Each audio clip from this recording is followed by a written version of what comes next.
Hi, I'm Kate. I live in Derby with my family and we cycle most of our regular journeys. We've been hearing a lot recently about active travel, about how people should be getting out of their cars and choosing walking, wheeling and cycling for short journeys. This would make roads less congested for the people who still need to drive and make the city quieter, safer and cleaner for everyone. In this video, we want to show you our daily school run. We shot the video on the 24th of March 2022 during the Sustrans big walk and wheel event that encourages children to walk, cycle, scoot and wheel to school. The weather today is beautiful. You can see what makes cycling enjoyable. But over the past 25 years, the proportion of children cycling to school has pretty well stuck at 2%. We're going to look at some of the things that make cycling too difficult and dangerous to let most families choose it, and how small alterations can make cycling the safe, quick, convenient, cheap and green choice to get about. Almost every bit of our route is on cycle routes recommended by the City Council and Cycle Derby. Quite a bit is on the Sustrans National Cycle Network routes as well, so our journey really is as good as it gets for cycling in Derby in 2022. This is Uttoxeter Road, a recommended route for active travel for all ages and abilities, according to Derby City Council. This road is busy, fast running, and the surface is so badly damaged the only option is to stay in the middle of the lane. Riding out here in primary position means fewer drivers pass you close, but the ones who do can be really aggressive. Yesterday, an HGV shot past under half a metre from my elbow. It scared me. Just imagine how terrifying that would be to a child or a new cyclist. Whenever people say, you have to ride with confidence, what they're really saying is, you have to risk being run over in order to cycle. Depending on the exact situation, you have up to a 1 in 5 chance of dying if you're hit by a driver going at 30 miles an hour. It's still up to 1 in 10 at 20 miles an hour, and 9 in 10 at 40 miles an hour.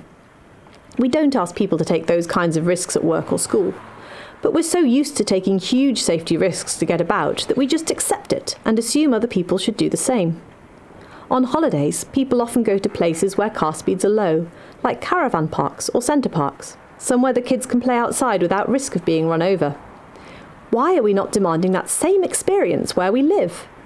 Government guidance says busy roads like this should have separate protected space for cycling in order to be safe for everyone. Here we're turning onto the Contraflow cycle lane on the Wardwick. It's narrow with no protection from oncoming vehicles. Delivery lorries often block it completely, in which case either we must ride into the opposing traffic or mount the pavement.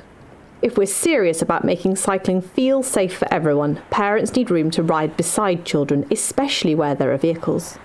Key routes like this need proper two-way cycle paths that keep cyclists away from vehicles and away from pedestrians too. Now we're on the cycle path approaching the Pentagon. It's warm today, but until this week it's been cold and wet for months. Traffic-free paths aren't gritted in winter, so they get really slippery.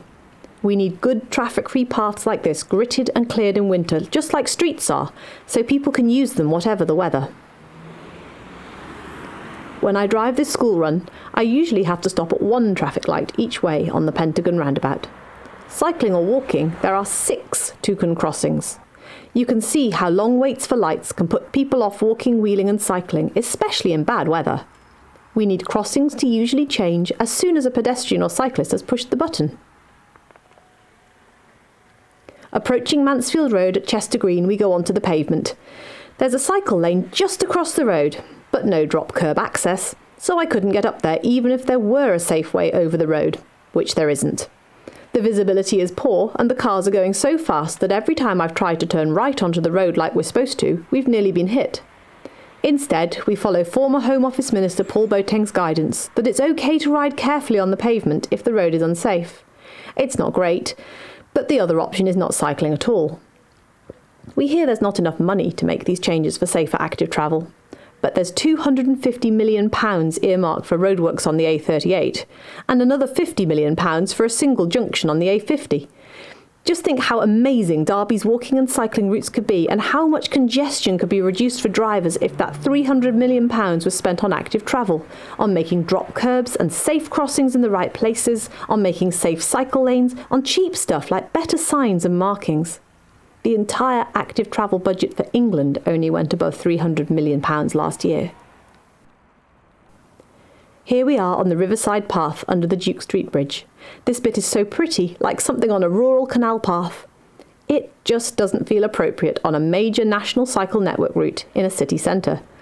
Wobblier cyclists such as children and people with disabilities need a better surface than this damaged decking, and we need a railing so there's no way to fall into the water by mistake. We're back into Bus Alley here. It's scary. You often don't know if you've been seen when buses start to move unexpectedly. Here on the Wardwick, moving to cross the pavement on the cycle access, we have to swing wide.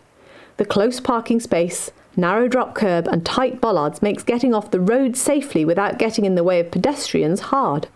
With a child trailer or in a group with children, this is especially problematic. You get stuck on the road with buses pushing past. We need much more space for turns and junctions on and off cycle paths to make places like this safe. This junction across Mercian Road is one of the best on our route, a controlled crossing with enough space that we can get on and off the road safely and just about enough room on the central refuge. Now imagine trying this with a family all on bikes and another family or a person on a mobility scooter coming in the opposite direction. Most road crossings have no controls, or tiny central refuges too small for mobility aids or pushchairs. Many junctions don't have any crossings at all, a real problem when children can't yet accelerate quickly. We need crossings that go the whole way across roads in one go, and that give walkers, wheelers and cyclists enough time to cross safely. They exist in many places. We need them all over Derby. Very good day. Hey! This is a tight barrier for us, but it's impassable for anyone cycling with a trailer or for larger mobility devices. The squeeze means you end up in any dog poo or broken glass. And anywhere that restricts access is high risk for harassment. I've had things like lit fags held near my face, people blocking the way and threats. Barriers like this chicane are against government guidance because they exclude loads of people with disabilities, women, older people. Access barriers like chicanes are discriminatory and need to be removed. There are better ways to stop vehicles from using traffic-free paths. Riding away from the school gates, it's quiet today. Maybe because of the Sustrans Big Walk and Wheel event. Quiet days on usually busy streets can be a mixed blessing. When it's really congested, cars drive more slowly. You can see why this street doesn't encourage cycling to school. Even with a parent alongside, it's pretty hairy. It would be fantastic to have a school safety scheme here to restrict vehicle access along the road. So our school run is nearly over. We hope that you can see that with a bit of careful design to let us all share our streets safely, we really could transform the way people get about and allow people to enjoy all the benefits that come with increased active travel rates, improved well-being, stronger communities, reduced congestion and so much more. Thank you for watching. We'd love to hear your comments and suggestions.